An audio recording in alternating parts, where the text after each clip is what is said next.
Con xin chào quý vị khán thính giả đã đến với kênh chia sẻ lời Phật dạy. Hôm nay con xin nói về chủ đề thiền định và các tầng thiền. Thiền định là một phương pháp thực hành về tâm linh quan trọng trong Phật giáo, giúp người tu tập đạt được tỉnh thức, an lạc và trí tuệ.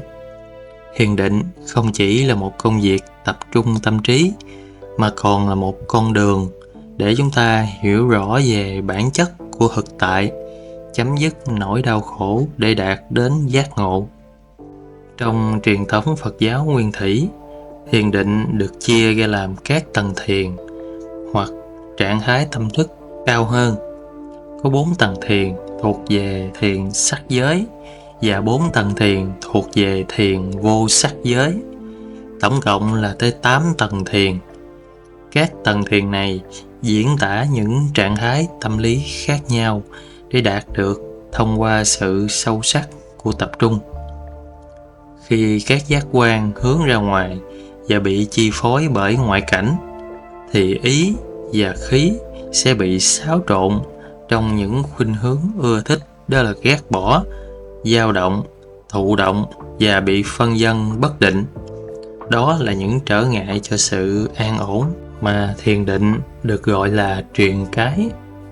Những yếu tố trói buộc, ngăn che với những thuật ngữ chuyên môn như là tham dục, sân hận, trạo hối, hôn trầm, thụy miên và nghi hoặc. Những trở ngại này sẽ tự biến mất khi tâm hội đủ những yếu tố của thiền định, thường được gọi là chi thiền. Những chi thiền này không phải chỉ đặc biệt đạt được trong lúc tọa thiền, mà còn là điều kiện tất yếu để giúp tâm ổn định trong mọi sinh hoạt hàng ngày. Đầu tiên là thiền sắc giới. Thiền sắc giới gồm 4 tầng, tập trung vào trạng thái tâm thức, phụ thuộc vào sắc pháp. Sắc pháp đây là hình tướng và vật chất. 1. Sơ thiền. Tầng thiền thứ nhất là bước đầu tiên trong tứ thiền, 4 cấp độ thiền sắc giới trong Phật giáo. Đây là trạng thái nhập thiền cơ bản, nơi tâm an định và vượt ra khỏi những phiền não, thô tháo của cuộc sống thường nhật. Sơ thiền thuộc về sắc giới, khác giới vô sắc giới và dục giới. Nó đánh dấu sự thoát ly khỏi các ràng buộc của dục giới, tức là những ham muốn, tham lam, sân hận thông thường. Người tu tập đạt được sự tĩnh lặng của nội tâm. Niềm hỷ lạc sinh ra từ sự buông bỏ những tham dục và các ác pháp. Sơ thiền được tượng trưng bởi 5 chi thiền. 1. Đó là tầm, là sự hướng tâm, tức là đưa tâm tập trung vào một đối tượng thiền, chẳng hạn như hơi thở hoặc một đề mục thiền cụ thể. 2. Là tứ, tứ là sự quan sát liên tục, tức là duy trì sự chú tâm trên đối tượng mà không bị phân tâm. 3. Là hỷ, hỷ là niềm vui sướng, sự an lạc, tinh thần phát sinh từ trạng thái thiền. 4. Là lạc, lạc là cảm giác hạnh phúc của nội tại, sâu lắng và bền vững hơn so với hỷ. 5. Đó là nhất tâm, là sự tập trung cao độ, tâm không dao động. Người tu tập vượt qua được ngũ cái, đó là 5 chướng ngại cản trở của tâm. 1. Đó là tham dục, là tham muốn đối với dục lạc. 2. Là sân hận, là sự giận dữ và thù ghét. 3. Là hôn trầm, thụy miên, là lười biếng và buồn ngủ. 4. Là trạo cử, hối quá, đó là tâm xao động và hối tiếc. 5. Đó là hoài nghi, đó là sự nghi ngờ về con đường tu tập. Khi các chướng ngại này được dẹp bỏ, tâm trở nên trong sáng, tập trung và dễ dàng đạt được đến trạng thái sơ thiền. Cảm giác trong sơ thiền. Khi mà người đạt được sơ thiền, trải nghiệm được một trạng thái hỷ lạc mạnh mẽ, sinh ra từ sự an định của nội tâm. Hỷ và lạc mang lại sự dễ chịu, nhưng vẫn còn hoạt động của tầm và tứ. Nghĩa là tâm vẫn phải duy trì sự hướng dẫn và quan sát đối tượng thiền. Sơ thiền cũng là nền tảng quan trọng để bước vào các tầng thiền cao hơn, đó là nhị thiền, tam thiền và tứ thiền. Mặc dù là trạng thái an lạc, nhưng sơ thiền vẫn chưa đạt đến sự ổn định hoàn toàn. Nó vẫn còn phụ thuộc vào tầm và tứ, là những yếu tố cần loại bỏ trong nhị thiền. Sơ thiền còn giúp người tu hành dần dần thoát ly khỏi sự ràng buộc của thân và tâm, tạo tiền đề để phát triển trí tuệ và từ bi. Đây là bước chuyển hóa đầu tiên trên con đường vượt qua khổ đau và tiến tới giác ngộ. Tóm lại, sơ thiền là tầng thiền cơ bản nhưng quan trọng, đánh dấu sự khởi đầu của hành trình của tâm linh, giúp cho người tu tập thoát ly khỏi dục vọng và đạt được niềm an lạc từ tâm. 2. Đó là nhị thiền. Nhị thiền là tầng thiền thứ hai, là cấp độ thiền định thứ hai trong tứ thiền. Đây là trạng thái thiền định sâu hơn và thanh tịnh hơn so với sơ thiền. Khi đạt đến nhị thiền, tâm thức của con người hành thiền sẽ trở nên tập trung mạnh mẽ hơn, giải thoát khỏi những yếu tố thô sơ của sơ thiền. Nhị thiền là giai đoạn mà tâm thức đạt đến trạng thái an tĩnh sâu sắc và thuần khiết, không còn phụ thuộc vào tầm và tứ. Đây là một bước tiến lớn trong thiền định, nơi mà người tu tập bắt đầu trải nghiệm sự an lạc, thuần túy và sự tập trung hoàn toàn. Đặc điểm của nhị thiền. Nhị thiền được đặc trưng bởi 3 chi thiền, đó là hỷ. Hỷ là niềm vui sâu sắc, mạnh mẽ, phát sinh từ sự ổn định của tâm. 2 là lạc, là cảm giác hạnh phúc, bền vững, thánh thót và nội tại. 3 đó là nhất tâm, là sự tập trung hoàn toàn vào một điểm duy nhất, không bị dao động. Điểm khác biệt giữa sơ thiền và nhị thiền là ở chỗ, trong sơ thiền còn tồn tại tầm, đó là hướng tâm, và tứ, đó là quan sát đối tượng. Trong nhị thiền, tầm và tứ được buông bỏ, giúp cho tâm đạt đến trạng thái ổn định hơn. Cách để đạt đến nhị thiền là khi người hành thiền liên tục duy trì sơ thiền và quen thuộc với trạng thái đó, họ nhận ra rằng tầm và tứ là những hoạt động của tâm, gây ra sự dao động nhỏ. Người hành thiền buông bỏ tầm và tứ bằng cách là tập trung hoàn toàn vào sự hỷ lạc phát sinh từ sơ thiền, chuyển sự chú ý từ hoạt động phân tích tầm và tứ sang trải nghiệm trực tiếp của tâm an lạc.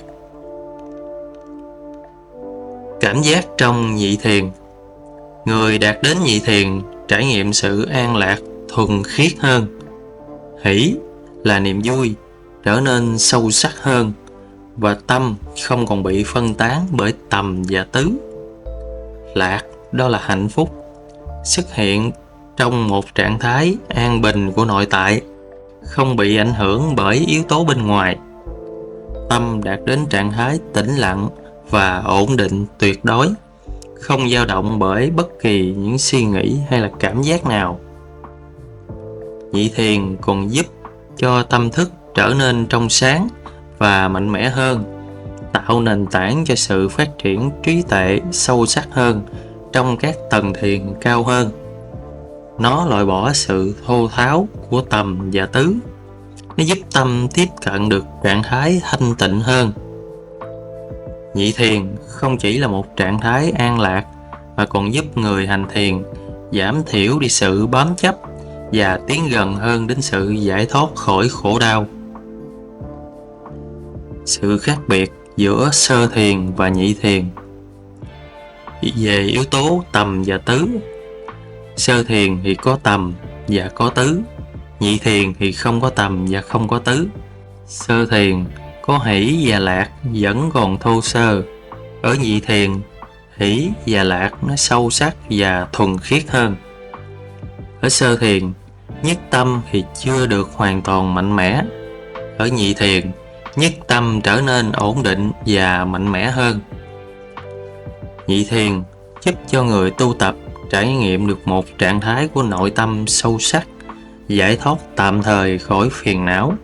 Điều này giúp họ phát triển năng lực của tâm linh và trí tuệ. Về cảnh báo, niềm vui và hạnh phúc trong nhị thiền rất dễ khiến cho người tu tập bám chấp. Vì vậy, cần xem nó là một bước trên hành trình dài để giải thoát. Tóm lại, nhị thiền là một giai đoạn thiền định cao hơn, đánh dấu sự tiến bộ trong việc thanh lọc tâm thức. Nó không chỉ mang lại an lạc mà còn giúp cho người tu tập rèn luyện được khả năng tập trung mạnh mẽ, chuẩn bị cho các tầng thiền cao hơn. 3. Tam thiền. Tam thiền là tầng thiền thứ 3 trong cấp độ thiền thứ 3 này trong tứ thiền. Đây là giai đoạn tiến bộ hơn so với nhị thiền, nơi người hành thiền buông bỏ được các yếu tố hỷ và lạc để đạt đến trạng thái an lạc sâu sắc hơn và sự bình thản tuyệt đối. Tam thiền là trạng thái thiền định ở nơi hỷ, đó là niềm vui, không còn hiện diện.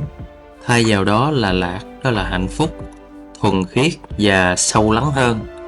Cùng với sự xả là bình thản, mạnh mẽ hơn. Đây là tầng thiền mà tâm trở nên tĩnh lặng và ổn định hơn, vượt xa những cái cảm xúc thô sơ như hỷ. Tam thiền được đặc trưng bởi hai chi hiền chính. Một là lạc, đó là cảm giác hạnh phúc, thanh tịnh, nội tại và hoàn toàn không phụ thuộc vào các yếu tố bên ngoài. Hai, đó là xả, là sự bình thản, buông xả mọi bám chấp, không dao động bởi bất kỳ điều gì. Điểm khác biệt so với nhị thiền đó là hỷ, đó là niềm vui nó mãnh liệt hơn. Của nhị thiền được xem là một trạng thái còn động, chưa có hoàn toàn tĩnh lặng. Trong tam thiền, hỷ được buông bỏ, thay vào đó là sự tĩnh lặng và an ổn sâu sắc hơn. Tâm trở nên thánh thoát hơn, không còn bất kỳ sự xao động hay là thích thú nào đối với niềm vui. Sau khi quen với nhị thiền, người hành thiền sẽ nhận ra rằng hỷ đó là niềm vui, tuy dễ chịu nhưng vẫn còn một trạng thái động, gây ra sự không ổn định trong tâm. Người hành thiền tập trung vào sự lạc. Lạc là cảm giác hạnh phúc sâu lắng hơn và buông bỏ hoàn toàn sự bám chấp vào hỷ. Tâm chuyển sang trạng thái xả. Xả là sự bình thản, không còn bám víu vào bất kỳ các yếu tố nào, kể cả cảm giác hạnh phúc. Cảm giác trong tam thiền đó là lạc thuần khiết, một trạng thái hạnh phúc của nội tại, không còn bị pha trộn bởi những cảm giác mãnh liệt như trong nhị thiền. Xả bình thản, đó là tâm trở nên an nhiên, không còn dao động bởi cảm giác thích thú hay là khó chịu. Cảm giác thứ ba đó là tĩnh lặng sâu sắc. Tâm thức đạt đến sự an định, mạnh mẽ và trong sáng hơn. Tam thiền là một bước quan trọng giúp thanh lọc sâu hơn, vượt qua những trạng thái thô sơ của hỷ. Tâm đạt đến sự an lạc và bình thản, tạo nên nền tảng mạnh mẽ để bước vào tứ thiền, nơi tất cả các cảm giác, kể cả lạc, đều được buông bỏ hoàn toàn. Tam thiền giúp cho phát triển trí tuệ vi tế và khả năng nhìn sâu vào bản chất của mọi hiện tượng. So sánh giữa nhị thiền và tam thiền. Nhị thiền, hỷ có mặt nhưng còn động. Tam thiền không còn hỷ, được thay thế bởi xả. Ở nhị thiền, lạc có mặt nhưng chưa sâu sắc hoàn toàn. tam thiền thì có lạc, thuần khiết và thanh tịnh hơn. Ở nhị thiền, xả chưa có xuất hiện. Ở tam thiền, xả trở thành một yếu tố nổi bật và chủ đạo. Ở nhị thiền, nhất tâm được ổn định nhưng chưa đạt đến mức cao hơn. Ở tam thiền, nhất tâm đạt đến cực kỳ mạnh mẽ và trong sáng hơn. Tam thiền giúp cho người hành thiền phát triển được khả năng buông bỏ, đạt đến trạng thái nội tâm an nhiên và không còn bám víu vào những cảm giác nhất thời. Về cảnh báo của tam thiền, mặc dù tam thiền là một trạng thái rất thanh tịnh, nhưng người tu tập cần cảnh giác với việc bám víu vào các cảm giác lạc và xả. Đây vẫn chỉ là một giai đoạn trên con đường giác ngộ, chưa phải là mục tiêu cuối cùng.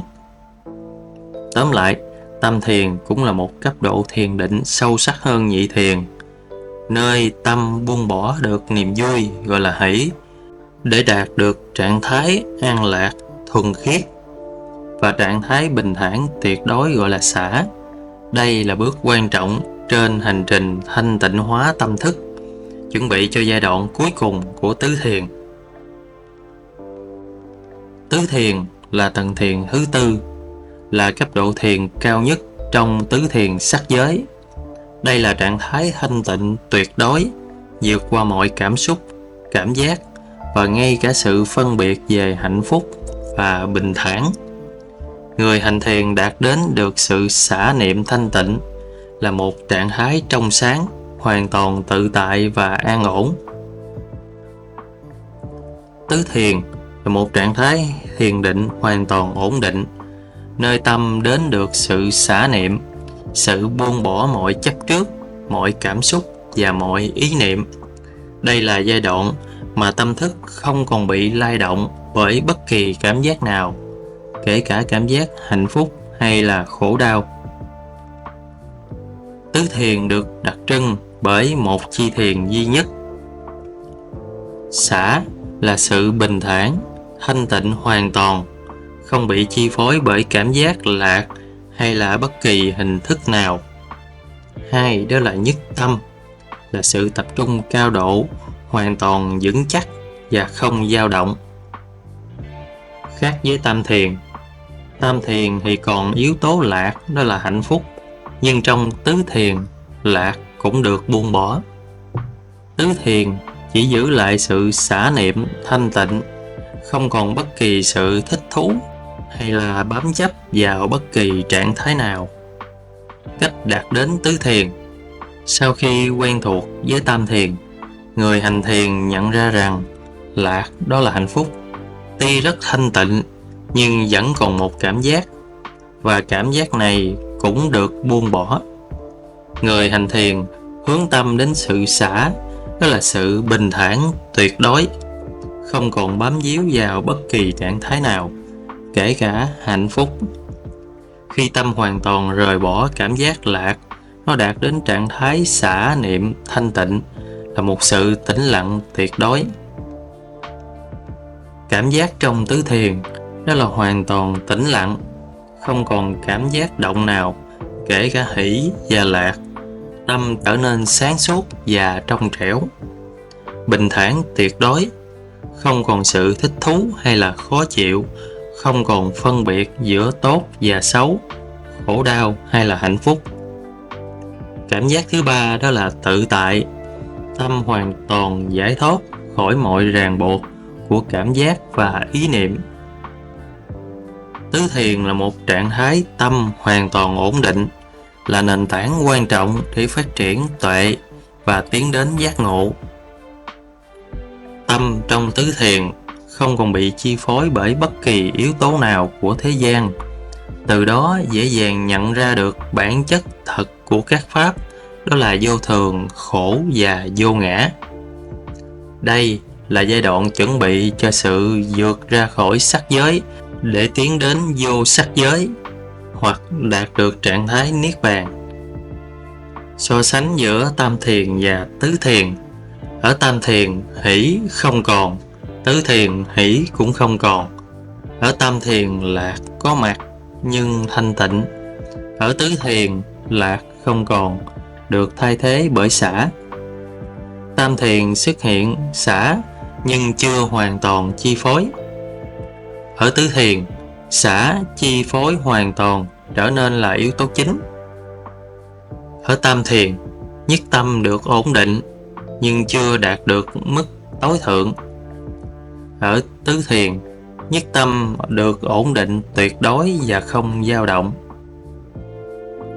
Tứ thiền là nền tảng để phát triển các năng lực của tâm linh như thiên nhãn, thiên nhĩ và các phép thần thông. Ý nghĩa, đây là một trạng thái hoàn toàn trong sáng, thanh tịnh, là bước đệm quan trọng trên con đường đạt đến Niết Bàn. Về cảnh báo trong tứ thiền, mặc dù tứ thiền là trạng thái thiền định cao nhất trong sắc giới, nhưng nó vẫn là một công cụ trên hành trình giác ngộ.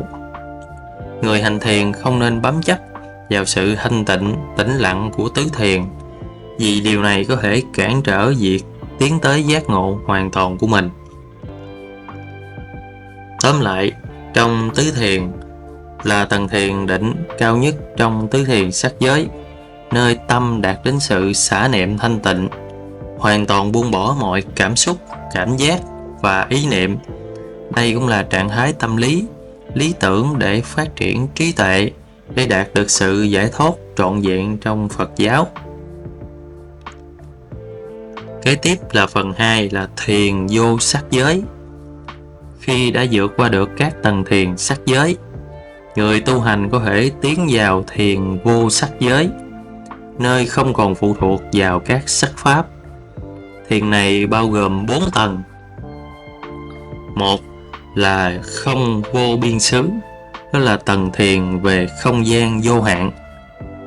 Trong tầng thiền về không vô biên xứ, thiền giả là người hành thiền tập trung toàn bộ tâm trí vào ý niệm về không gian vô hạn. Điều này xảy ra khi thiền giả loại bỏ mọi ý thức về cơ thể. Khi bạn tập trung sâu vào thiền định, cảm giác về thân thể, tay, chân, đầu, cơ bắp dần mờ nhạt. Bạn không còn cảm nhận ranh giới giữa cơ thể mình và không gian bên ngoài. 2. Đó là không gian không còn bị giới hạn. Khi không còn cảm nhận được cơ sở như là một đối tượng đặc biệt, bạn nhận ra rằng không gian bên ngoài không có biên giới. Bạn sẽ biết đây là tôi và đây là không gian ngoài tôi. Bạn cảm nhận được rằng tất cả đều là một, hòa nhập hoàn toàn. Cảm giác thứ 3 đó là cảm giác hòa nhập.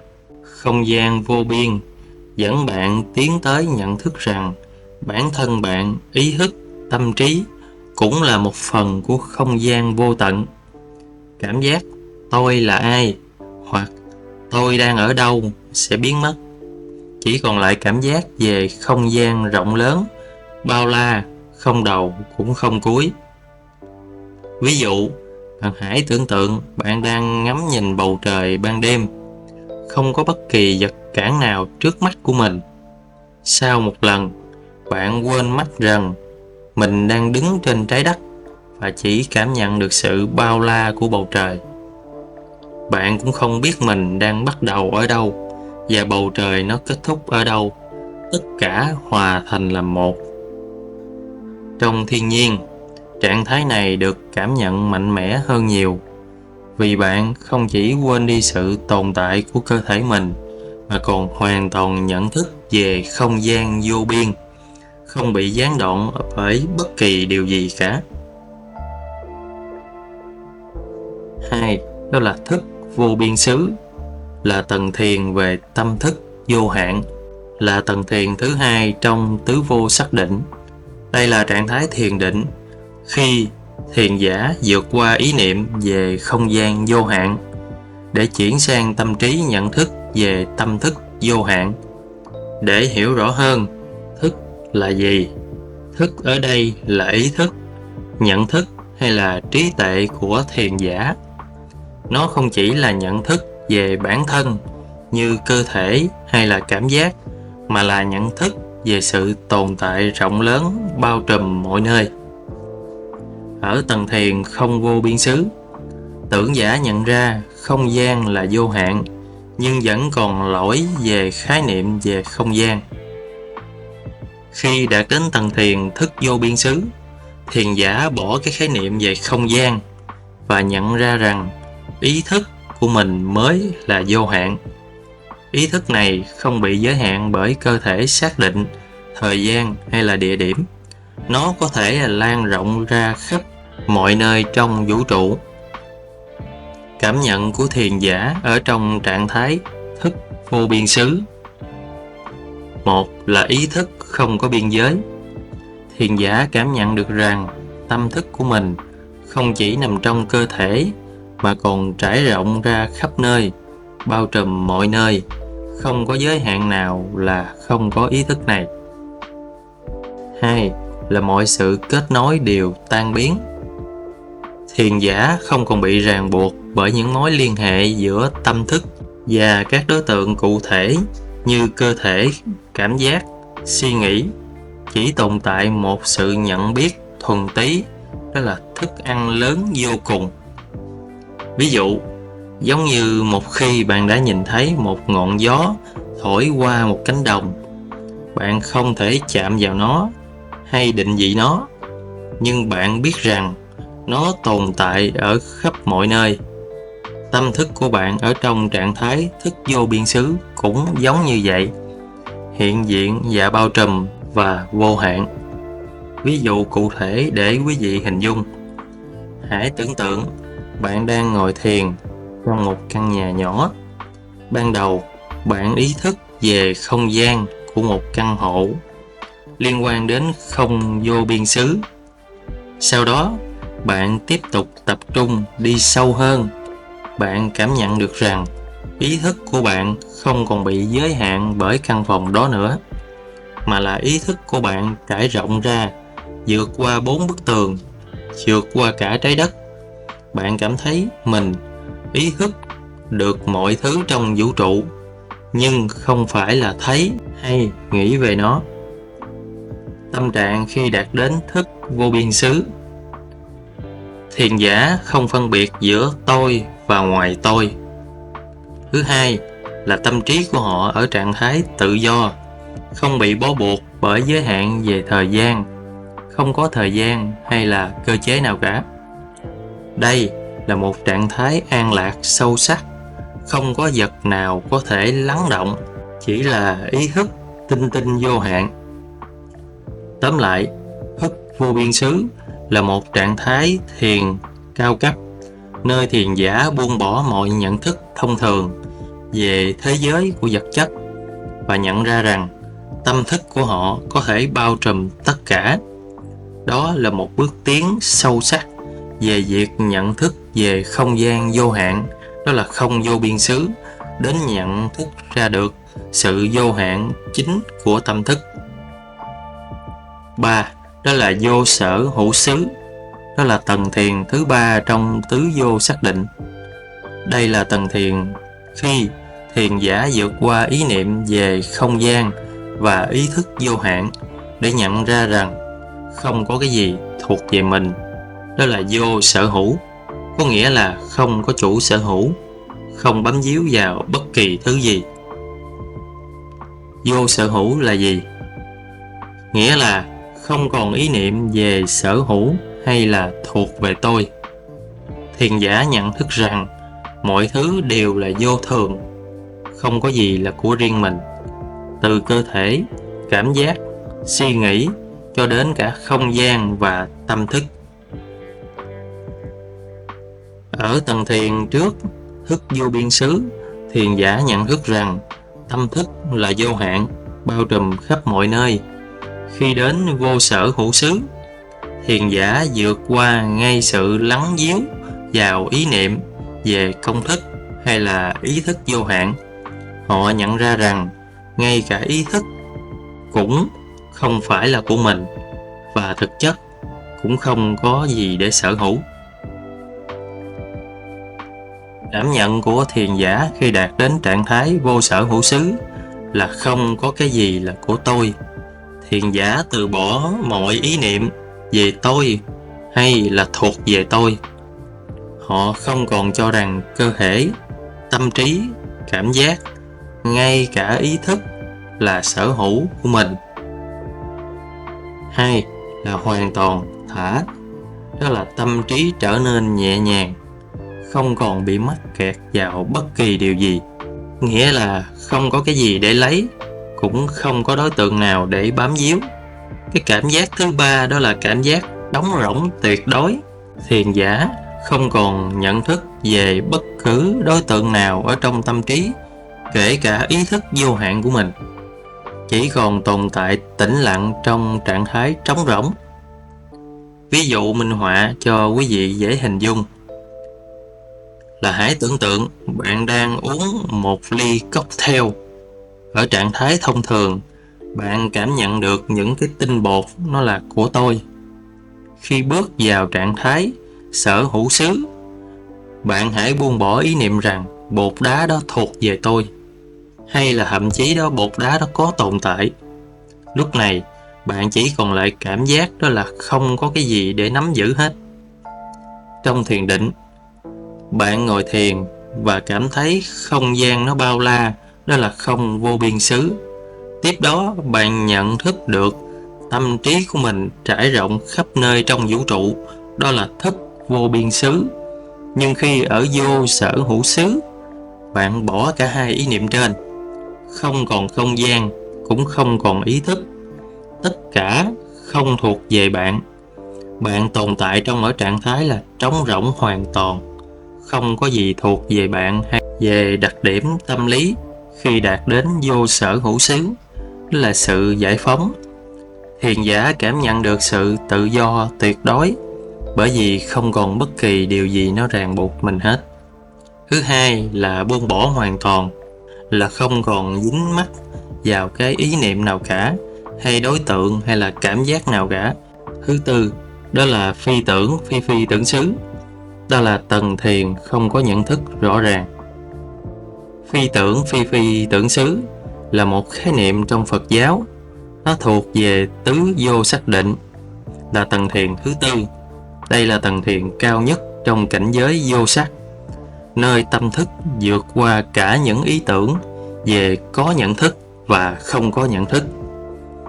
Để hiểu rõ, chúng ta cần nắm chắc các điểm sau. Phi tưởng phi tưởng xứ nó nằm là tầng cao nhất trong tứ vô xác định, bao gồm: 1.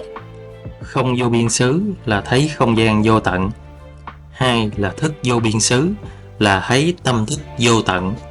3. Là vô sở hữu xứ là không có cái gì để nắm giữ hết. 4. Là phi tưởng phi tưởng xứ là đỉnh cao của sự tinh luyện tâm, vượt qua mọi trạng thái nhận thức thông thường. Phi tưởng có nghĩa là không nhận thức rõ ràng, là trạng thái này không còn ý niệm hoặc là phân biệt rõ ràng như trong một trạng thái bình thường. Phi tưởng có nghĩa là không phải không nhận thức, nghĩa là vẫn có một dạng nhận thức rất vi tế, mơ hồ, rõ ràng. Tóm lại, đây là một trạng thái trung gian, vượt ra ngoài khả năng của định nghĩa của ngôn ngữ. Nó không phải là hoàn toàn vô thức và cũng không phải là không có nhận thức. Đặc điểm của tầng cao này là trạng thái tâm kỳ vi tế, gần như là không có hoạt động phân biệt hay là suy nghĩ. Cảnh báo, giới này rất là tĩnh lặng, vượt ra xa khái niệm về hóa học, về có và không có. Người đạt được tầng cao này không còn chấp nhận vào ý niệm hay là cảm giác, nhưng vẫn tồn tại ở một dạng nhận thức mờ nhạt. Phi tưởng xứ được xem là một trạng thái thiền định cao, nhưng không phải là mục tiêu cuối cùng trong Phật giáo. Người đạt được tầng định cao này vẫn còn ở trong luân hồi, bởi vì vẫn còn duy trì một dạng sống của tâm thức. Mục tiêu tối hậu của Phật giáo đó là Niết Bàn. nơi không còn bất kỳ hình thức, nhận thức hay là tồn tại nào, vượt ra xa cả phi tưởng xứ. Trạng thái này chỉ có thể đạt được bởi những người tu tập thiền định chuyên sâu. Tuy nhiên, nếu dừng lại ở đây, người tu vẫn có được trạng thái an lạc, sống vui mỗi ngày, nhưng sẽ dẫn đến việc là không thể đạt đến giải thoát hoàn toàn. Tóm lại, phi tưởng xứ là một cảnh giới của thiền định cao siêu, vượt ra ngoài những khái niệm thông thường về nhận thức. Tuy nhiên, nó vẫn chưa phải là giải pháp hoàn toàn, chỉ là một bước trên quá trình giác ngộ mà thôi.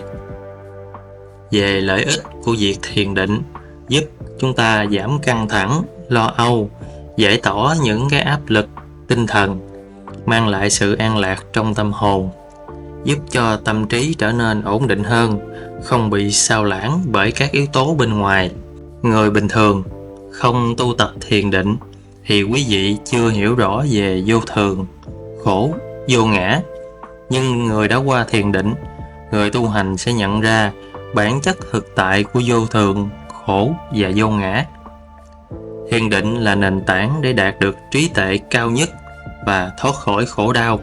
Về phương pháp thực hành thiền định, nếu mình chưa có vững tâm, mình ban đầu mình mới tập, nếu mà mình sợ tâm trí mình đi lạc, hay là người ta nói là bị thủ quả nhập ma, thì trước khi ngồi thiền, mình nên đọc như thế này: Nam mô Bổn Sư Thích Ca Mâu Ni Phật, Nam mô A Di Đà Phật, Nam mô Đại Bi Quán Thế Âm Bồ Tát, Nam mô Đại Thế Chí Bồ Tát.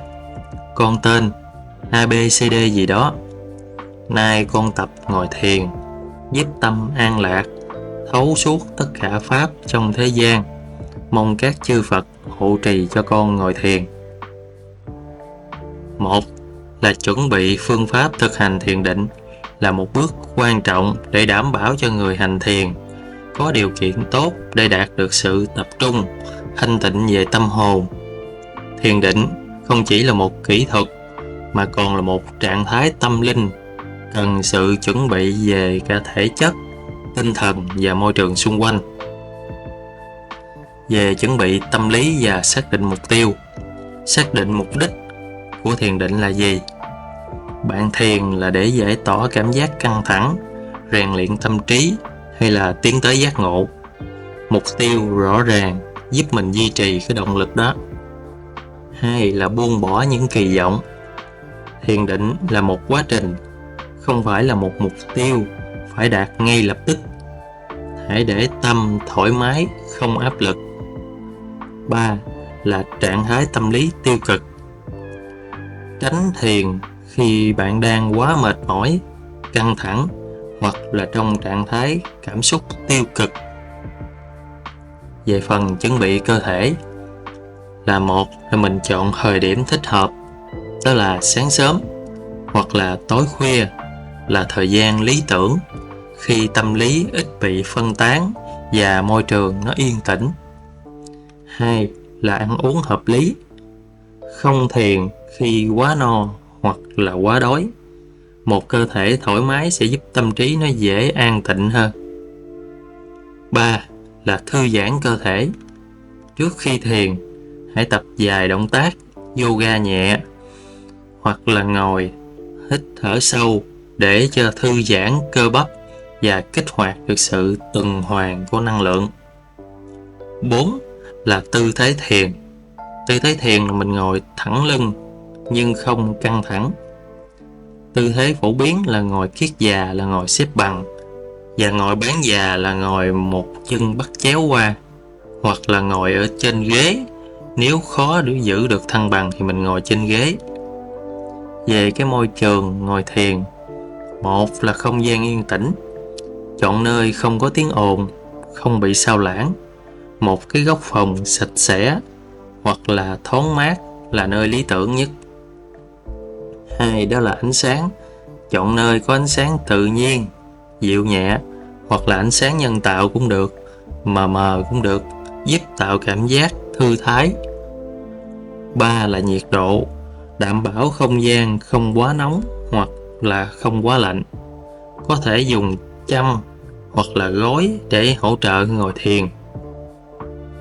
4. Đó là dụng cụ hỗ trợ, là sử dụng đệm thiền để ngồi cho nó thoải mái, hoặc là trải chiếu, đệm mềm để giảm áp lực lên cơ thể. Về chuẩn bị phương pháp thực hành, 1 là chọn kỹ thuật thiền cho nó phù hợp. Có 4 kỹ thuật thiền, đó là thiền quán hơi thở, là quan sát hơi thở tự nhiên của mình. 2 là thiền quán niệm, là quan sát các hiện tượng trong thân và tâm một cách khách quan, là chỉ quan sát các hiện tượng trong tâm thôi. 3 đó là thiền từ bi, đó là phát triển lòng từ bi, yêu thương vô điều kiện. 4 là thiền về thần chú, là lặp đi lặp lại một cái âm thanh hoặc là một câu thần chú để tập trung tâm trí của mình. Xác định thời gian thiền, là ban đầu bạn có thể thiền 5 đến 10 phút, dần dần tăng dần lên tới 30 phút, hoặc là khi quen có thể lâu hơn. Về kỹ thuật tập trung khi thiền, 1 là hướng dẫn vào trạng thái thiền, đó là ngồi thẳng lưng, nhắm mắt nhẹ lại. 2 đó là thả lỏng toàn thân, bắt đầu từ đỉnh đầu cho đến các ngón chân. 3 là chú ý vào hơi thở tự nhiên, không kiểm soát quá mà chỉ là mình quan sát hơi thở hít vô thở ra, rồi các kinh mạch trong cơ thể nó chạy đi đâu vậy thôi. 2 đó là quản lý cái suy nghĩ của mình.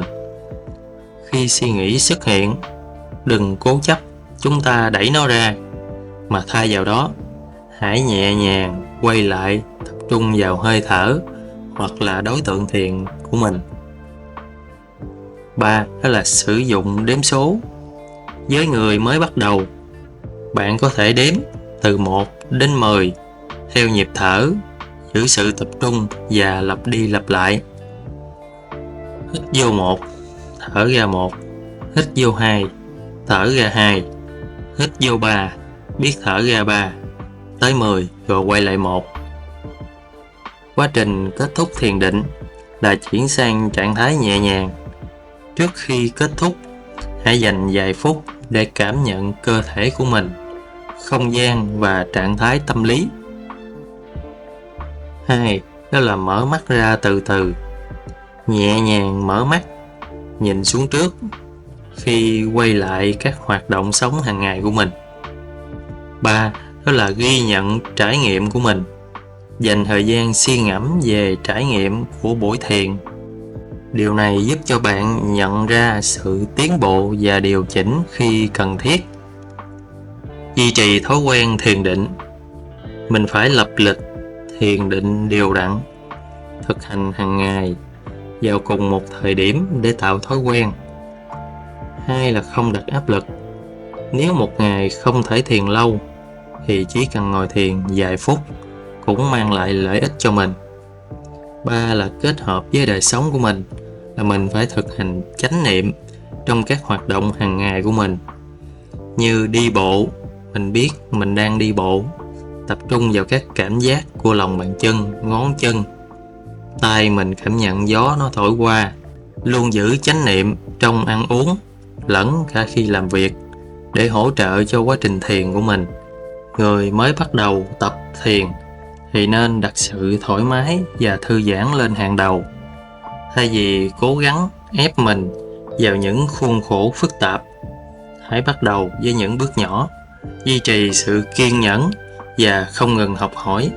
Thiền là một hành trình của cá nhân, của mỗi người sẽ có trải nghiệm riêng. Vì vậy hãy để mọi thứ nó diễn ra một cách tự nhiên. Con cảm ơn quý vị khán thính giả đã nghe về bài pháp thiền và các tầng thiền.